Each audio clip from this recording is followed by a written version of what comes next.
بسم اللہ الرحمن الرحیم۔ السلام علیکم۔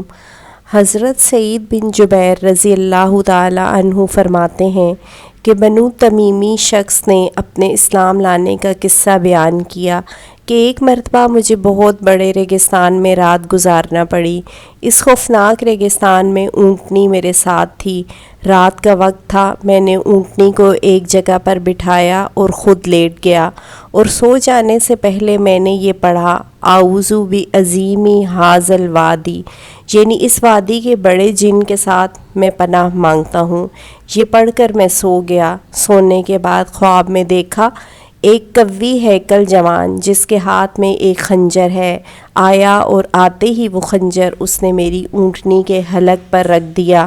یہ دیکھتے ہی میں گھبرا کر جاگ گیا اور ارد گرد دیکھنے لگا، مگر کوئی چیز نظر نہ آئی۔ میں نے یوں ہی وہم و گمان سمجھا اور سو گیا۔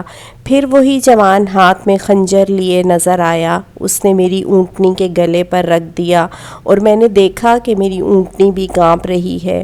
میں نے پھر ادھر ادھر دیکھا، اور اب تو میں گھبرا کر جاگ اٹھا، اور اونٹنی بھی ڈر کے مارے بہت کانپ رہی ہے۔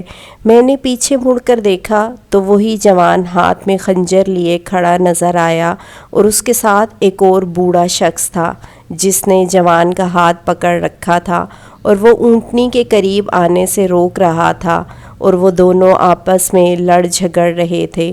تو تھوڑی دیر میں 3 بڑے بیل وہاں آ گئے۔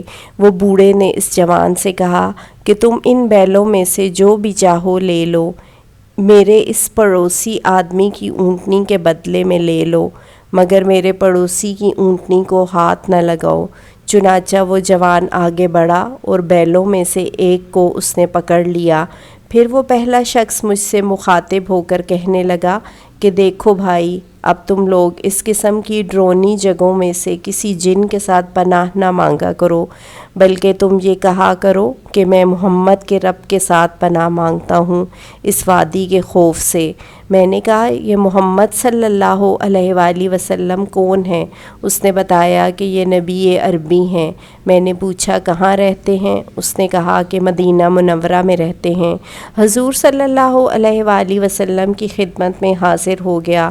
حضور صلی اللہ علیہ وآلہ وسلم نے دیکھتے ہی مجھے میرا قصہ لفظ لفظ سنا دیا، اور پھر مسلمان ہونے کے لیے ارشاد فرمایا۔ میں نے فوراً اسلام قبول کر لیا۔ سبحان اللہ! ہمارے حضور صلی اللہ علیہ وآلہ وسلم تشریف آوری سے ہر قسم کے باطل کا زور ٹوٹ گیا، اور یہ بھی معلوم ہوا کہ ہمارے حضور صلی اللہ علیہ وآلہ وسلم کی رسالت عالمگیر رسالت ہے، اور جن بھی حضور صلی اللہ علیہ وآلہ وسلم کے خادم ہیں، اور یہ بھی معلوم ہوا کہ ہمارے حضور صلی اللہ علیہ وآلہ وسلم سے کوئی بھی بات پوشیدہ نہیں، بے شک۔